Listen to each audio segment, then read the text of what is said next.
Hi everyone, my name is Monique, and today I'm going to be previewing a game that is currently on Kickstarter called Storyburg. Storyburg is a fully cooperative, narrative-driven campaign-style game for 1 to 4 players in which players play as one of 4 storybook characters.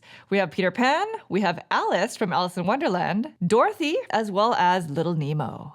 Players will need to work together to solve challenges, to defeat bosses and minions, and to make decisions that will ultimately determine the fate of Storyburg. This game is both designed and fully illustrated by Kyle Walters and published by Dancing Koala Games, who are helping sponsor this video. And so today, I'm going to be going over the general concepts and mechanisms that are at play in Storyburg, while focusing primarily on the first tutorial chapter, in case you'd like to explore the later chapters on your own. But before we begin, I do need to mention that everything that you see here is considered a prototype copy of the game, which means things are subject to change in the future, even though this is quite a high-quality prototype. For more information regarding the campaign, I've included a link to the campaign in the description below. Lastly, if you enjoy content like this and would like to see more in the future, please consider subscribing. Otherwise, we are ready to begin. So if you'd please direct your attention to the center of the table, we're all set up here for a 2-player game of Storyburg. Welcome to Storyburg. Now, when playing Storyburg, each player is going to choose one of the 4 characters to play as. And so today, I have here set up Little Nemo as well as Alice from Alice in Wonderland. Each character has their own asymmetric setup instructions. And so for Little Nemo, he has 3 companions, one of which starts the game revealed. And so here we have Flip, who you may recognize if you're familiar with the Little Nemo story. And Alice has 2 different character states. There's Large Alice as well as Tiny Alice. And when playing as Alice, you get to choose which of the 2 to start as. And so we just started here with Large Alice. Players also start the game with 8 hearts, and all characters start at level 1. Although over the course of the game, we'll have the opportunity to acquire what are called pages to eventually help level up our characters and make them stronger. In addition, each character's main deck is also asymmetric, depending on who you're playing as.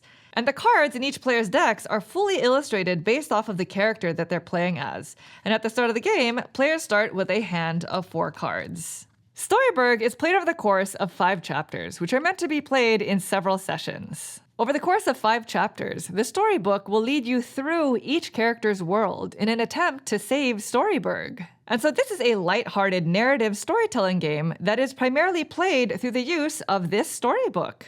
The adventure begins in Chapter 1, which is primarily the game's tutorial, but also sets the tone for the rest of the narrative. Players will take turns reading through the storybook and follow any instructions as they arise. And at certain points in the story, as a team, you'll have to make a decision that will impact the way that the rest of the narrative plays out, and sometimes even how the game ends. In addition to the storybook, the game also comes with a deck of story cards. We have decks of boss cards as well as minions. And so the gaming experience is going to come primarily from a combination of the narrative in the storybook as well as the various decks of cards. And so this game is not entirely linear. And so based off of the decisions you make, the book will tell you to turn to different pages, which might have you face different bosses from the previous time you played a certain chapter. And you may also make a decision that'll make the chapter end early. And so you have to be very cautious about the decisions that you make in the game, but you can always replay a chapter, and you can also change your character between sessions. Since this is not a typical round-based game, player turns only occur when prompted to, either by the storybook or by one of these cards. And what you do on your turn is determined by what's called the main activity. As an example, at a certain point in the first chapter, you'll be faced with this challenge called One Last Step. And the challenge says that each player takes a full turn, and the main activity is that each player must perform a nimble roll test. Now, if you are successful, you will gain 1 page, which of course will eventually help you level up your character. But if you fail, you will still gain a page, but you'll also lose 2 hearts. Now in this game, if your hearts ever go down to 0, you just become heartbroken, which will require you to lose a page, amongst other things. But there is no player elimination, so you'll still be in the game. Now, in performing tests, each player must form their own dice pools, and so that is going to be based off of their level card. And in this game, there is a hierarchy according to the die colors, with the yellow being the least effective because of the number of successful faces that it shows, with the red dice being the strongest because it has the most number of successes showing.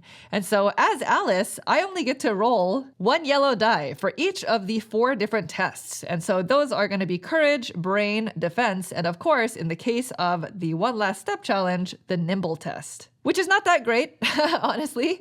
But fortunately, there are also a number of different optional actions that you can take on your turn that'll help boost your character. It's important to note that each player can only perform each optional activity once per turn. And these activities include playing a card from your hand, which is primarily going to be either an action card, which is basically resolved and then discarded, which in this case is the right side of the mushroom, which allows me to switch to Tiny Alice and gives me an extra die for a brain test roll. Right now, I've started the game as Large Alice, which actually doesn't give me any benefits when performing a nimble test. But if I play this action card, I can switch to Tiny Alice, which will give me an additional die when performing a nimble roll, which in this case is the green die. And if you've played an action card, by the way, you can also take a separate optional action to equip an item from your hand. And so in this example, I have Rabbit's Trumpet, which is an item that I can equip to make me immune to tired and also to discard to reroll any or all dice.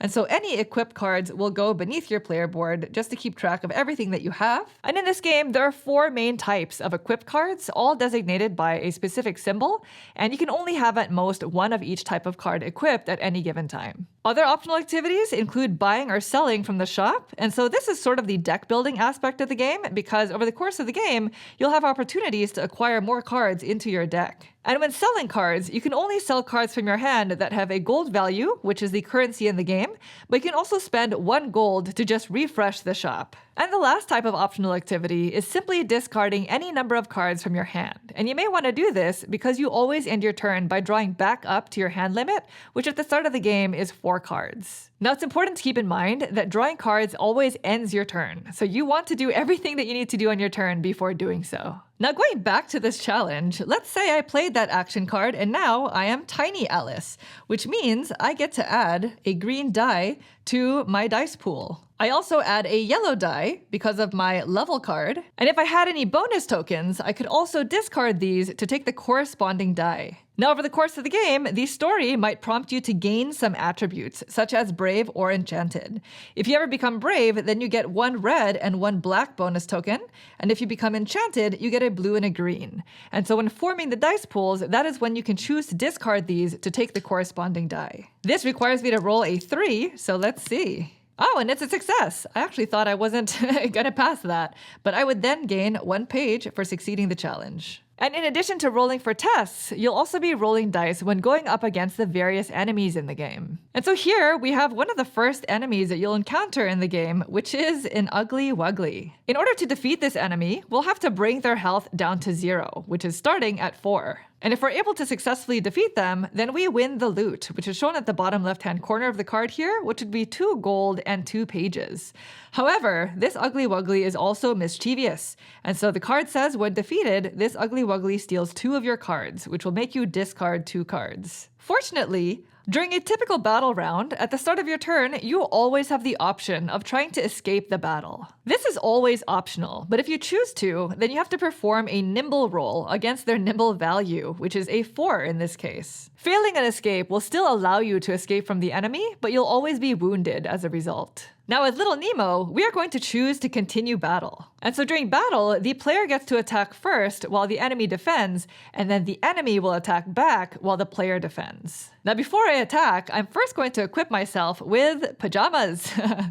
This is going to allow me to replace a defense die with a green die. So that is going to be quite helpful. And similar to rolling for a test, I need to form my dice pool, which in this case is going to be a courage roll. And so according to my level 1 attribute card, I roll 2 yellow dice when performing a courage roll. And that's essentially it. I actually don't have anything else that'll add to my dice pool. So I'm gonna go ahead and roll these.